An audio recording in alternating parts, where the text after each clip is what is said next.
दोस्तों, साल 2026 का पहला चंद्र ग्रहण 3 मार्च 2026 दिन मंगलवार को लगने जा रहा है।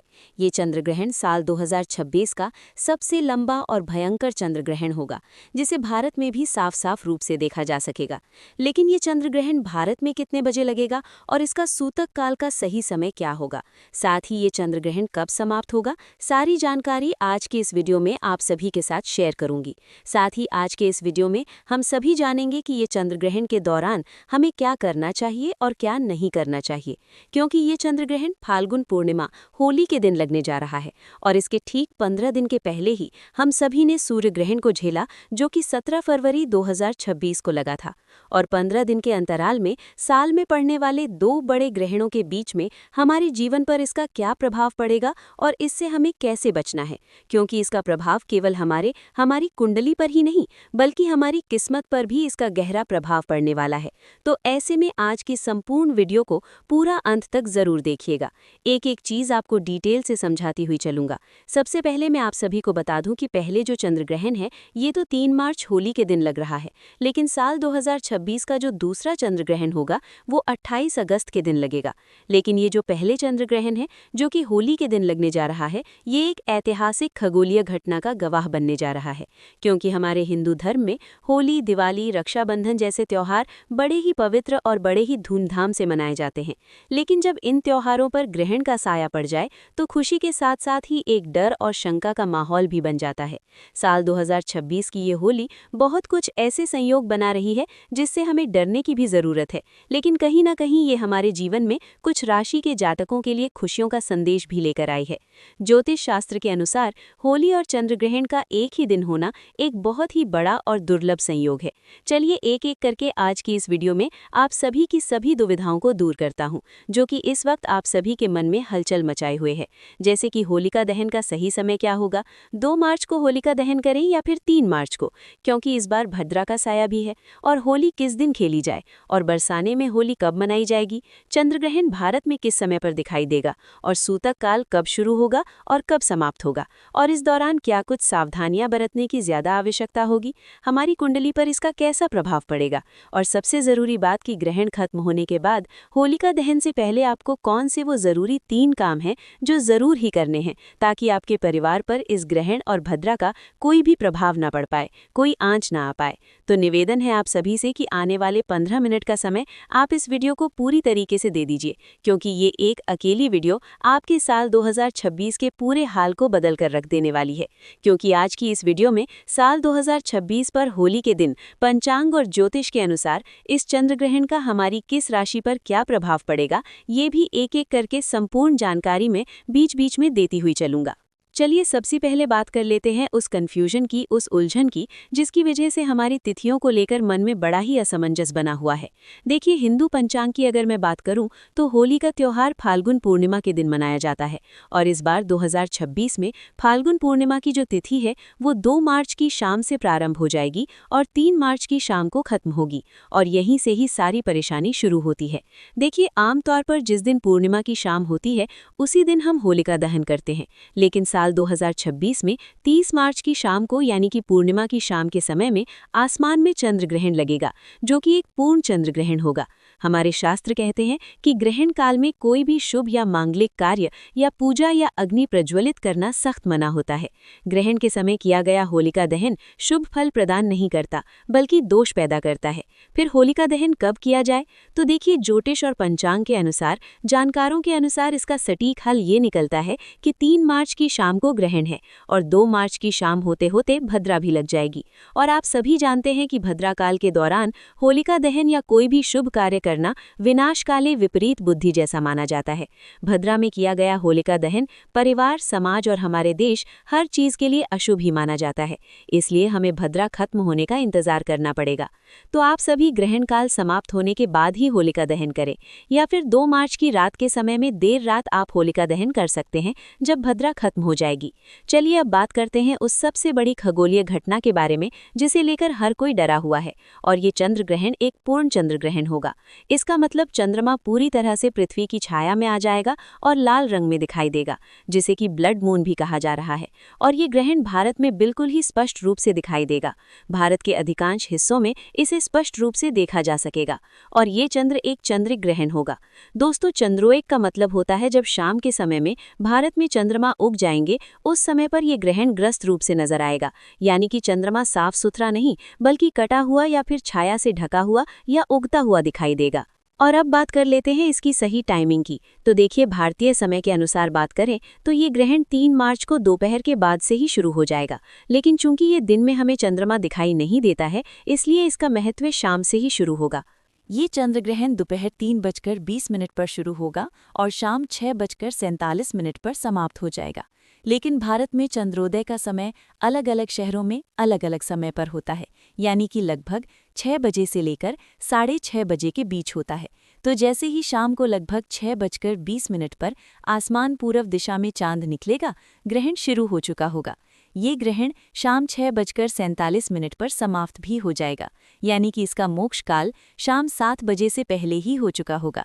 भले ही ये ग्रहण भारत में शाम में केवल 20 से 25 मिनट के लिए ही दिखाई दे, लेकिन शास्त्रों के अनुसार अगर ये ग्रहण आपके शहर में दिखाई दे रहा है तो इसका सूतक काल भी पूरी तरह से मान्य होगा।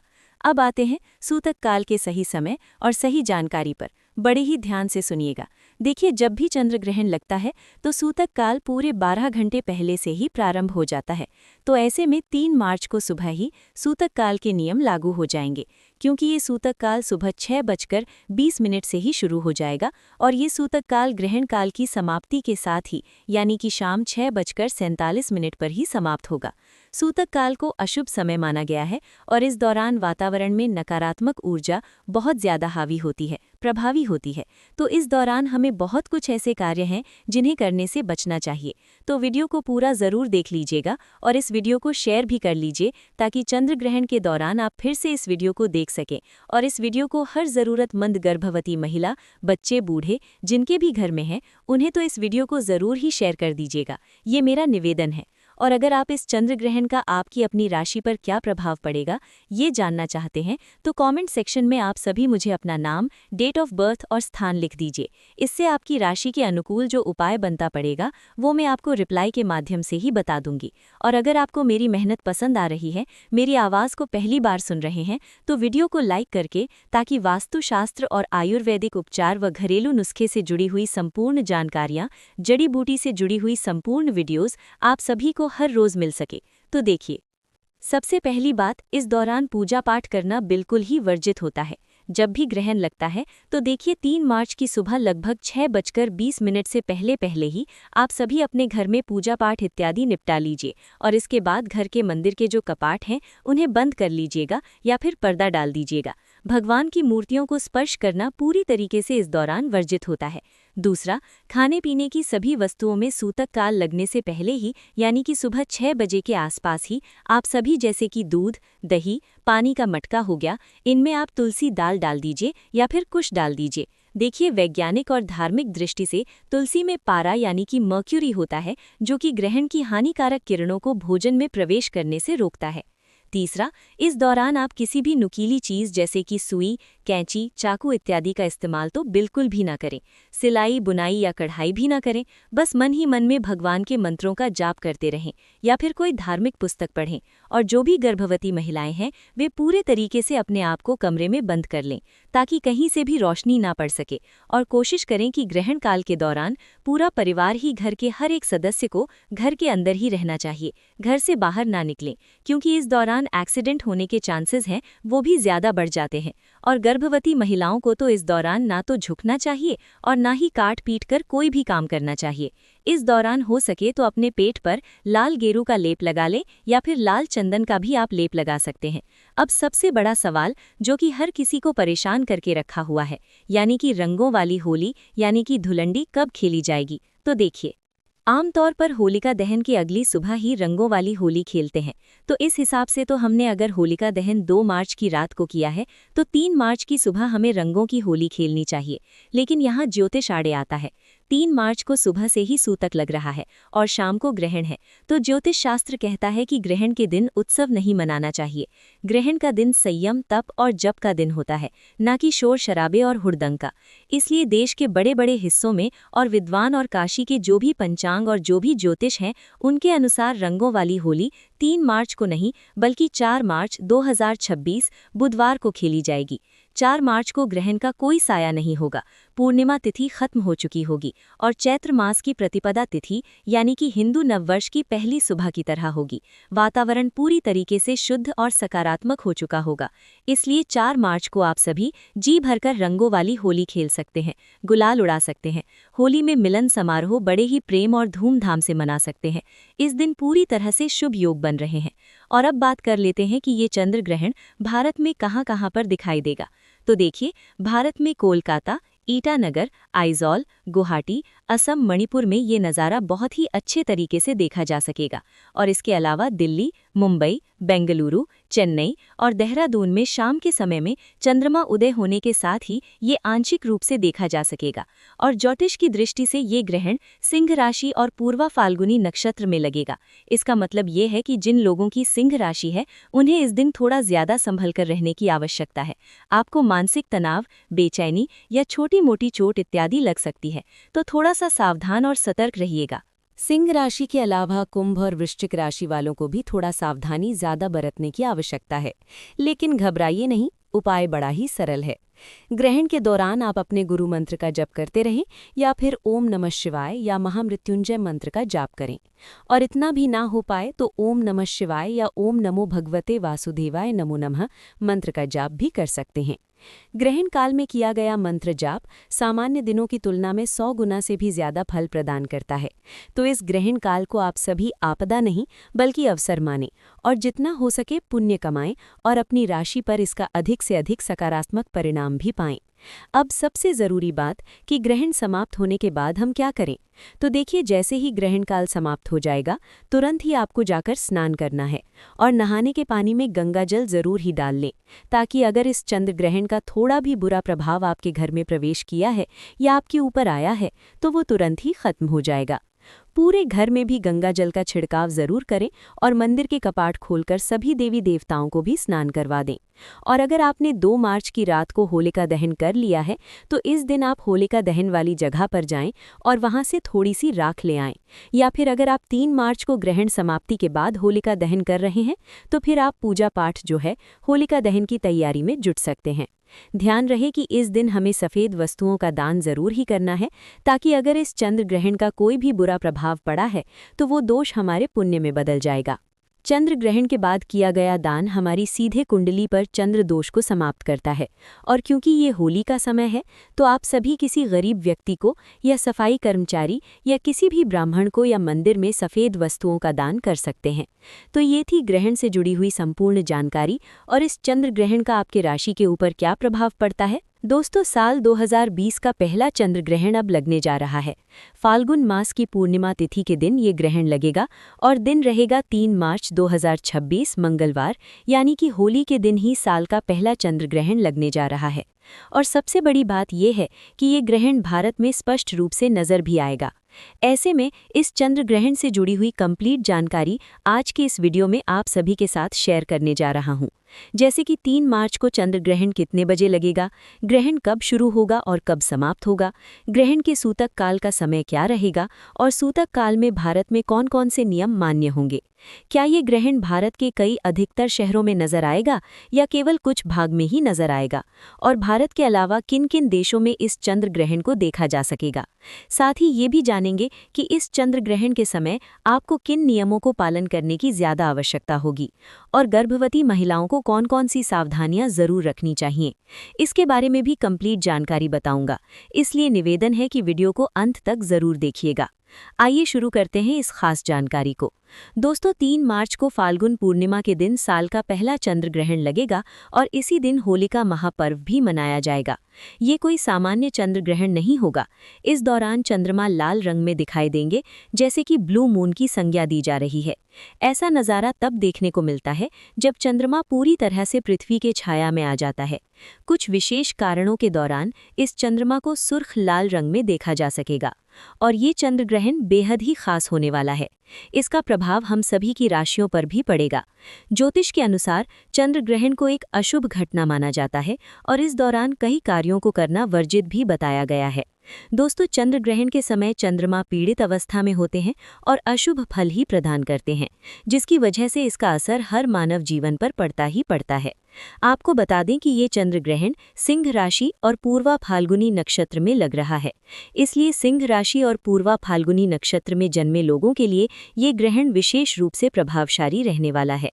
इस राशि के जितने भी जातक हैं या जो भी इस नक्षत्र में जन्म लिए हैं, उन्हें खास सावधानियां बरतनी ही होगी। अपने स्वास्थ्य के प्रति सचेत रहना होगा। ये चंद्र ग्रहण आपके लिए कष्टकारी रहेगा। दोस्तों, साल 2026 का ये पहला चंद्र ग्रहण 5 घंटे 35 मिनट तक चलेगा और इस दौरान ये उपछाया, आंशिक और पूर्ण चंद्र ग्रहण के चरणों में होकर गुजरेगा। चलिए अब जान लेते हैं कि चंद्र ग्रहण किस समय पर शुरू होगा और कब खत्म होगा। तो आप सभी को बता दूं कि भारतीय समय के अनुसार बात करें तो उपछाया ग्रहण 3 मार्च को दोपहर 2:16 से ही प्रारंभ हो जाएगा और आंशिक ग्रहण दोपहर 3:20 से शुरू होगा और वहीं पूर्ण चंद्र ग्रहण की शुरुआत होगी शाम 4:34 से और ग्रहण का मध्य शाम 5:04 पर होगा। इसके बाद पूर्ण चंद्र ग्रहण शाम 5:33 पर समाप्त हो जाएगा और आंशिक चंद्र ग्रहण की समाप्ति शाम 6:47 पर होगी और उपछाया चंद्र ग्रहण की समाप्ति शाम 7:52 पर होगी। चलिए अब जान लेते हैं कि ये चंद्र ग्रहण कहाँ पर दिखाई देगा। देखिए, इस साल का ये पहला चंद्र ग्रहण भारत में साफ रूप से देखा जा सकेगा और सबसे ज्यादा तो पूर्वी भारत में ये चंद्र ग्रहण नजर आएगा, यानी कि अरुणाचल प्रदेश, असम, मणिपुर, नागालैंड और मिजोरम में। वहीं पश्चिम बंगाल के पूर्वी भाग के साथ साथ ही कोलकाता, गुवाहाटी, ईटानगर, आइजॉल और इसी के साथ अन्य शहरों की अगर हम बात करें तो दिल्ली, मुंबई, बेंगलुरु, लखनऊ, चेन्नई के साथ साथ ही जयपुर जैसे शहरों में ये चंद्र ग्रहण आंशिक रूप से देखा जा सकेगा। और भारत के अलावा ये चंद्र ग्रहण रूस, चीन, Japan, Europe, Bangladesh, Nepal, Philippines, Malaysia, Indonesia, Australia, New Zealand, उत्तरी दक्षिणी अमेरिका, प्रशांत महासागर, अटलांटिक और आर्कटिक महासागर में भी दिखाई देगा। अब बात करते हैं इस चंद्र ग्रहण के सूतक काल की। तो आप सभी को बता दूं कि चंद्र ग्रहण का सूतक काल 9 घंटे पहले से ही प्रारंभ हो जाता है। इसीलिए जिन देशों में ये चंद्र ग्रहण दिखाई देगा वहां पर सूतक काल भी 9 घंटे पहले से ही मान्य हो जाएगा। और क्योंकि ये चंद्र ग्रहण भारत में दिखाई दे रहा है, इसीलिए इस चंद्र ग्रहण का सूतक काल भारत में भी मान्य रहेगा। अब बात करते हैं सूतक काल के समय की। तो देखिए, चंद्र ग्रहण का जो सूतक काल है वो सूर्योदय से ही शुरू हो जाएगा, यानी सूतक काल 3 मार्च को सुबह 6:20 से शुरू होकर शाम 6:47 पर चंद्र ग्रहण की समाप्ति के साथ ही समाप्त होगा। गर्भवती महिलाओं, बच्चों और बुजुर्गों के लिए सूतक काल दोपहर 3:28 से शाम 6:47 तक रहेगा। इस दौरान भूलकर भी हमें कुछ भी खाना पीना नहीं चाहिए। वैसे तो सूतक काल के दौरान से ही इन नियमों का पालन करना चाहिए। सुबह 6:20 से लेकर बच्चों, बूढ़ों और गर्भवती महिलाओं के लिए इतने लंबे समय तक भूखे प्यासे रहना बिल्कुल भी सही नहीं रहेगा। तो आप केवल दोपहर 3:28 से शाम 6:47 तक ही नियमों का पालन करें। चलिए अब जान लेते हैं कि चंद्र ग्रहण के दौरान किन किन बातों का ज़्यादा ध्यान रखना चाहिए और कौन कौन सी सावधानियां बरतनी चाहिए। तो देखिए, ग्रहण के दौरान हमें कभी भी अपने घर से बाहर नहीं निकलना चाहिए। ग्रहण के दौरान निकलने वाली हानिकारक किरणें नुकसान पहुंचा सकती हैं और ग्रहण को कभी भी हमें खुली आंखों से भी नहीं देखना चाहिए। ग्रहण के समय किसी से लड़ाई झगड़ा भी नहीं करना चाहिए और ना ही ग्रहण के समय पैसों का लेन देन करना चाहिए। इसके अलावा ग्रहण के समय भोजन बनाना और भोजन खाना भी नहीं करना चाहिए। इस समय पानी भी नहीं पीना चाहिए। हालांकि ये नियम बच्चे, बूढ़े और रोगी पर लागू नहीं होते हैं। दोस्तों, ग्रहण के समय मांस मदिरा का सेवन भी नहीं करना चाहिए और न ही जुआ खेलना चाहिए। ग्रहण के समय बाल खींचना, तेल की मालिश करना, ब्रश करना, बाल में कंघा करना, इन कार्यों की भी मनाही होती है। ग्रहण के समय कपड़े धोना या फिर बर्तन धोना, कपड़े निचोड़ना आदि जैसे कार्यों को भी नहीं करना चाहिए। ग्रहण काल के दौरान हमें भूल से भी चाकू छुरी जैसे कार्यों को नहीं करना चाहिए। ग्रहण के समय घर की साफ सफाई भी नहीं करनी चाहिए। ग्रहण के समय कोई भी शुभ या मांगलिक कार्य या नया कोई भी कार्य प्रारंभ नहीं करना चाहिए। ग्रहण के समय कभी भी नया वाहन, नई प्रॉपर्टी या कोई नया बिजनेस भी शुरू नहीं करना चाहिए। चलिए अब बात कर लेते हैं गर्भवती महिलाओं के बारे में कि चंद्र ग्रहण के समय उन्हें कौन कौन से काम नहीं करने चाहिए। तो देखिए, गर्भवती महिलाओं को जिस बात का सबसे ज़्यादा ध्यान रखना चाहिए वो है कि ग्रहण के समय गर्भवती को कभी भी नुकीली या धारदार चीज़ का इस्तेमाल नहीं करना चाहिए। गर्भवती महिलाओं को इस दौरान चाकू, कैंची, सुई, नेल कटर, पेन, पेंसिल का इस्तेमाल नहीं करना चाहिए। इस समय सब्जी या फल इत्यादि भी नहीं काटने चाहिए। इस दौरान सिलाई, बुनाई और कढ़ाई भी नहीं करनी चाहिए। ऐसा करने से आपके होने वाले शिशु को भारी नुकसान भुगतना पड़ सकता है। आपने कई बच्चों के चेहरे पर देखा होगा या शरीर में कहीं न कहीं काट पीट के निशान बन जाते हैं। कई बच्चों के होंठ कट जाते हैं। तो इसीलिए इस दौरान गर्भवती महिलाओं को नुकीली चीज़ों का प्रयोग बिल्कुल भी भूल से भी नहीं करना चाहिए। दोस्तों, गर्भवती को ग्रहण के समय सोना भी नहीं चाहिए और इस समय सजना संवरना भी नहीं चाहिए। इस समय किसी भी तरह की एक्सरसाइज या योग इत्यादि भी नहीं करना चाहिए। इसके अलावा ग्रहण के समय सिर में तेल नहीं लगाना चाहिए। गर्भवती महिलाओं को ग्रहण के दौरान भगवान के मंत्रों का जाप करना चाहिए। क्योंकि इस दौरान मंदिर के कपाट बंद हो जाते हैं तो पूजा इत्यादि नहीं की जाती है। आप ग्रहण के दौरान संतान गोपाल मंत्र का जाप कर सकते हैं या फिर किसी धार्मिक पुस्तक जैसे कि रामायण, गीता, सुंदरकांड या दुर्गा सप्तशती का पाठ भी कर सकते हैं। इससे आपको बहुत ही लाभ मिलेगा। चलिए अब बात कर लेते हैं कि ग्रहण के कुप्रभाव से बचने के लिए गर्भवती महिलाओं को कौन कौन से उपाय करने चाहिए। तो देखिए, चंद्र ग्रहण के बुरे प्रभाव से बचने के लिए गर्भवती महिला को अपने गले में एक तुलसी की माला पहन लेनी चाहिए और फिर जब ग्रहण समाप्त हो जाए तो आप इस तुलसी की माला को किसी बहते हुए जल में प्रवाहित कर दें। दोस्तों, ग्रहण लगने से पहले गर्भवती महिला को अपने पूरे पेट पर गेरू या लाल चंदन का लेप भी लगा लेना चाहिए। इससे ग्रहण का दुष्प्रभाव आपके या आपके होने वाले शिशु पर नहीं पड़ता है। साथ ही में ग्रहण के समय अपने पास एक नारियल जरूर ही रखें। इससे वातावरण से निकलने वाली हानिकारक किरणों का असर आप पर या आपके होने वाले शिशु पर नहीं पड़ता है। दोस्तों, जब ग्रहण समाप्त हो जाए तो गर्भवती महिला को गंगाजल डालकर ही स्नान करना चाहिए और स्नान करने के बाद अपनी यथाशक्ति के अनुसार कुछ न कुछ दान अवश्य ही करना चाहिए। इससे आपको शुभ फलों की प्राप्ति होती है और चंद्र ग्रहण के बाद में सफ़ेद वस्तुओं का दान करना सबसे ज़्यादा उत्तम माना जाता है, जैसे कि दूध, दही, चावल, शक्कर, सफ़ेद कपड़ा या फिर चांदी। चलिए अब बात कर लेते हैं कि इस ग्रहण काल के दौरान भारत में रहने वाले लोगों को क्या नियमों का पालन करने की आवश्यकता होगी या फिर नहीं। तो देखिए, 3 मार्च को लगने वाला चंद्र ग्रहण भारत में दिखाई दे रहा है। इस वजह से इस ग्रहण से जुड़े हुए संपूर्ण नियम, सूतक से लेकर ग्रहण काल तक के जितने भी नियम हैं, उन सभी को पालन करना बिल्कुल ही अनिवार्य होगा। क्योंकि जिस देश में ग्रहण दिखाई देता है वहां पर उसे ग्रहण का धार्मिक महत्व भी होता है। खासकर जिनके घर में गर्भवती महिलाएं हैं उन्हें सूतक और ग्रहण के नियमों का पालन करना अनिवार्य होगा। और ये ग्रहण होलिका दहन के दिन लग रहा है, तो ऐसे में होलिका दहन की पूजा हम किस प्रकार से कर सकते हैं, इसकी संपूर्ण जानकारी मैंने अपने चैनल पर डाल दी है। अगर आपने अभी तक नहीं देखी है तो चैनल में जाकर जरूर देख लीजिएगा। इस ग्रहण काल के दौरान किसकी राशि क्या कहती है वो वीडियो भी चैनल पर आ चुकी है, तो चैनल पर विजिट करके आप अपने अनुकूल जो भी वीडियो हो एक बार उन्हें चेक जरूर ही कर लीजिएगा और कमेंट सेक्शन में ओम नमः शिवाय जरूर ही लिखिएगा। साल 2026 की होली अपने साथ ग्रहण को लेकर आई है, जो कि भारत में भी साफ साफ रूप से नजर आएगा। दोस्तों, आज की ये वीडियो बड़ी ही खास और महत्वपूर्ण, साथ ही में थोड़ा सावधान करने वाली भी है, क्योंकि साल 2026 यानी कि वो साल जब रंगों का महापर्व होली एक ऐतिहासिक खगोलीय घटना का गवाह बनने जा रहा है। आप सबने बिल्कुल ठीक सुना, इस बार होली के रंगों के साथ आसमान में एक अजीब सी हलचल भी देखने को मिलेगी। मैं बात कर रहा हूँ होली के दिन लगने वाले चंद्र ग्रहण की। हमारे हिंदू धर्म में होली, दिवाली और रक्षाबंधन जैसे त्योहार बड़े ही पवित्र और बड़े ही धूमधाम से मनाए जाते हैं। लेकिन जब इन त्योहारों पर ग्रहण का साया पड़ जाए तो खुशी के साथ साथ एक डर और शंका भी मन में बैठ जाती है। साल 2026 की होली पर कुछ ऐसा ही संयोग बनने जा रहा है। ज्योतिष शास्त्र के अनुसार होली और चंद्र ग्रहण का एक ही दिन होना एक बहुत ही बड़ा और दुर्लभ संयोग है। अभी 17 फरवरी 2026 के दिन हम सभी ने सूर्य ग्रहण को झेला। इसके ठीक 15 दिन के बाद 3 मार्च होली के दिन अब चंद्र ग्रहण हम सभी को देखने को मिलेगा, जो कि भारत में भी साफ साफ रूप से नजर आएगा, जिसका असर न केवल हमारी कुंडली पर बल्कि हमारे भाग्य पर, यहाँ तक कि शेयर मार्केट पर भी इसका भारी असर हम सभी को देखने को मिलेगा। इतना ही नहीं, हमारी पूजा पाठ के साथ साथ ही पूरी दुनिया के वातावरण पर भी ये भारी पड़ने वाला है, तो आज की इस वीडियो में मैं आप सभी की इसी दुविधा को दूर करने जा रहा हूं, जो कि इस वक्त आप सभी के मन में हलचल मचाए हुए हैं। जैसे कि होलिका दहन का सही समय क्या होगा, 2 मार्च को होली मनाएं या फिर 3 मार्च को, रंगों वाली होली किस दिन खेली जाएगी और बरसाने में होली कब मनेगी, चंद्र ग्रहण भारत में किस समय पर दिखाई देगा और सूतक काल कब शुरू होगा और कब समाप्त होगा, इस दौरान क्या क्या सावधानियां बरतने की आवश्यकता है और हमारी कुंडली पर इसका कैसे असर पड़ेगा।